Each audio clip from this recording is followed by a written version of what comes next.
Student आज का आप लोग का क्वेश्चन है a rectangular garden has perimeter 8 metre if length is increased by 5 meter and width decreased by 3 meter the area of the garden remains what are the original dimension। Student question बोल रहा है यही कि एक आयताकार बगीचा है जिसका पेरीमीटर या परिमाप 80 मीटर के बराबर है। अगर उसके लंबाई को 5 मीटर बढ़ाया जा रहा है और चौड़ाई को 3 मीटर घटा दिया जा रहा है, फिर भी उसका जो एरिया है वो ज्यों का त्यों है, उसमें बदलाव नहीं हो रहा है। हमें बताना है कि उसका जो वास्तविक डायमेंशन मतलब कि लंबाई और चौड़ाई शुरू में क्या था।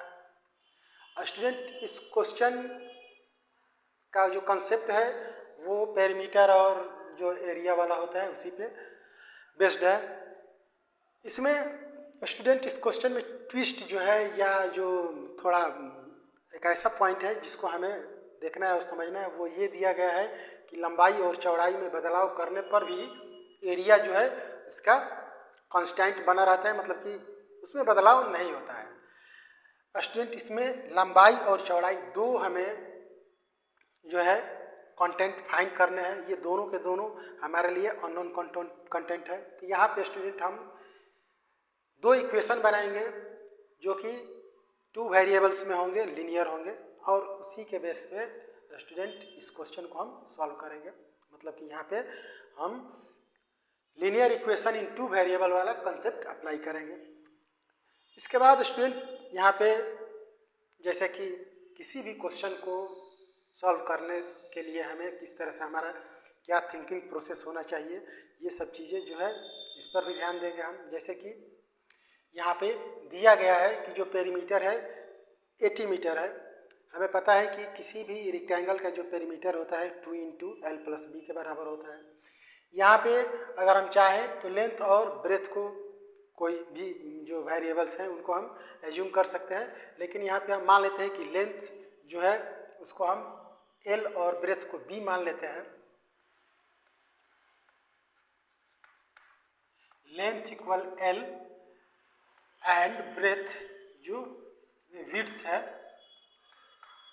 उसको अगर हम B मान लेते हैं तो इस तरह से जो पेरीमीटर होगा, perimeter equal 2 × L+B equal 80 metre हो जाएगा। 2 से ये टर्मिनेट हो जाएगा 40 टाइम में। इस तरह से आपका L+B जो होगा वो 40 मीटर। इसको स्टूडेंट हम एक इक्वेशन ले सकते हैं। दूसरा जो कंडीशन है स्टूडेंट कि अगर हम लेंथ को 5 मीटर बढ़ा दें और ब्रेथ को 5 मीटर कम कर दें, फिर भी एरिया जो है वो अपना रिमेंस वही रहता है, उसमें बदलाव नहीं होता है। एरिया इक्वल स्टूडेंट होता है आपका L × B। अब इसी के इक्वल हो जाएगा L+5 × B-3। अब स्टूडेंट यहाँ तो LB हो जाएगा और यहाँ पर भी L × B LB के बराबर होगा। L × -3 तो -3L हो जाएगा। 5 × B + 5P हो जाएगा। 5 × -3 माइनस का 15 हो जाएगा। अब इसके बाद ये वाला टर्म जो है स्टूडेंट इसका वैल्यू सेम है और लाइक टर्म है, साथ में वैल्यू भी सेम है। इसके बाद इक्वल की ये दोनों साइड है और इसका दोनों का साइन भी सेम है, इसलिए ये कैंसिल हो जाएगा। अब स्टूडेंट अगर हम इन दोनों को ही ट्रांसपोज कर लेते हैं इस साइड तो ये हो जाएंगे आपका 3L - 5B। ये दूसरा इक्वेशन हो जाएगा स्टूडेंट। अब स्टूडेंट जो हमें दो इक्वेशन मिले हैं, एक ये वाला और दूसरा ये वाला, इसमें देखा जाए तो जो दोनों वेरिएबल्स हैं इसमें दोनों वेरिएबल्स के कोफिशिएंट 1 है, जबकि इसमें 3 और 5 है। यहाँ पे इक्वल में हो जाएगा आपका -15। अब स्टूडेंट चूंकि यहाँ पे इस तरह जो हमें सिस्टम ऑफ इक्वेशन मिलते हैं, यहाँ पे हमारा जो सबसे आसान तरीका होता है वो एलिमिनेशन मेथड अप्लाई करते हैं। इनमें से एक टर्म को हम एलिमिनेट करते हैं और एक टर्म के बेस पर हम एक वेरिएबल का वैल्यू फाइंड करते हैं, फिर दूसरे का वैल्यू फाइंड करते हैं। यहाँ पे अगर स्टूडेंट देखे तो ये किसी एक का, जैसे कि ये बी वाला जो टर्म है इसमें माइनस है, इसमें प्लस है, दोनों में अलग अलग साइन है, तो इन्हीं का हम क्या करेंगे, कोफिशिएंट बराबर करने की कोशिश करेंगे। इसके लिए हम क्या करेंगे स्टूडेंट, चूंकि यहाँ पे 1 कोफिशिएंट है तो इसमें 1 से मल्टीप्लाई करेंगे, इसमें 5 है तो इसमें हम 5 से मल्टीप्लाई करेंगे। तो इस तरह से यहाँ पे 1 से और यहाँ पे 5 से मल्टीप्लाई करने पे हमें 2 नए और इक्वेशन मिलेंगे।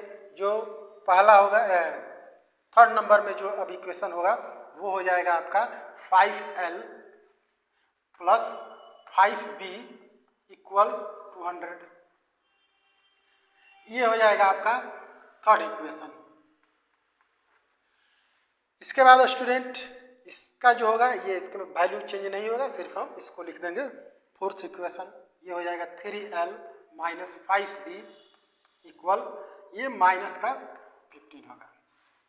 ये हो गया आपका फोर्थ। स्टूडेंट इन दोनों इक्वेशन को यहाँ पे हम ऐड कर रहे हैं। जब भी हम दो इक्वेशन को ऐड करते हैं तो नीचे वाला इक्वेशन का हम साइन नहीं चेंज करते हैं, जबकि जब हम सब्ट्रैक्ट करते हैं तो नीचे वाला जो भी इक्वेशन होता है इसका हम जितने भी टर्म होते हैं उन सबका साइन चेंज कर देते हैं। अब इस कंडीशन में जब हम ऐड करेंगे तो ये वाला टर्म जो होगा दोनों में कैंसिल हो जाएगा। इसके बाद यहाँ पे 8L इक्वल आपका यहाँ पे हो जाएगा 185 बच जाएगा। इस तरह से L का जो वैल्यू होगा 185/8 हो जाएगा। अब स्टूडेंट यही वाला वैल्यू हम अगर इक्वेशन 1 में पुट करते हैं तो हमें B का वैल्यू मिल जाएगा। तो यहाँ पे स्टूडेंट B इक्वल हो जाएगा आपका, B इक्वल 40/1, L ट्रांसपोज होगा तो इसका साइन माइनस में हो जाएगा, माइनस 185/8। एलसीएम हो जाएगा स्टूडेंट 8। इस तरह से ये वाला हो जाएगा 320 माइनस 185।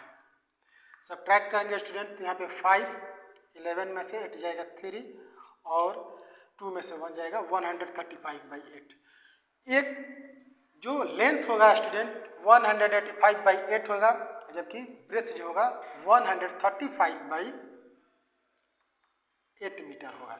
इस तरह से स्टूडेंट ये जो क्वेश्चन है इसका सॉल्यूशन 185/8 मीटर लेंथ और 135/8 मीटर ब्रेथ होगा। स्टूडेंट आशा करता हूँ कि जो भी हम यहाँ पे आप लोगों को समझाने की कोशिश अपने तरफ से किए वो आप लोग समझ गए होंगे। अगर इसके अलावा भी अगर किसी तरह का इस क्वेश्चन से जुड़े हुए कोई आपके मन में क्वेश्चन है या कोई चीज़ नहीं समझ में आ रहा है तो उसको आप कमेंट बॉक्स में जाके अपना जो भी क्वेश्चन है उसको रख सकते हैं, हमसे पूछ सकते हैं। निश्चित हम आपका जो भी रिप्लाई होगा या उसको फिर से हम दूसरा वीडियो बना के उसको समझाने की कोशिश करेंगे, या कोई दूसरा भी क्वेश्चन है तो भी आप उसको पूछ सकते हैं। अगर आपको कहीं से भी कोई कॉम्प्लिकेटेड क्वेश्चन मिलता है तो आप हमसे पूछ सकते हैं, हम उसको बताएंगे, कोशिश करेंगे। हमारा जो व्हाट्सअप नंबर है वो भी डिस्क्रिप्शन में मेंशन हो। ये क्वेश्चन भी कोशिश करेंगे कि मेंशन कर देंगे, वहाँ से आप इस क्वेश्चन को प्रॉपर देख सकते हैं। हो सकता है कि यहाँ से पूरा नहीं समझ पा रहे हैं। धन्यवाद।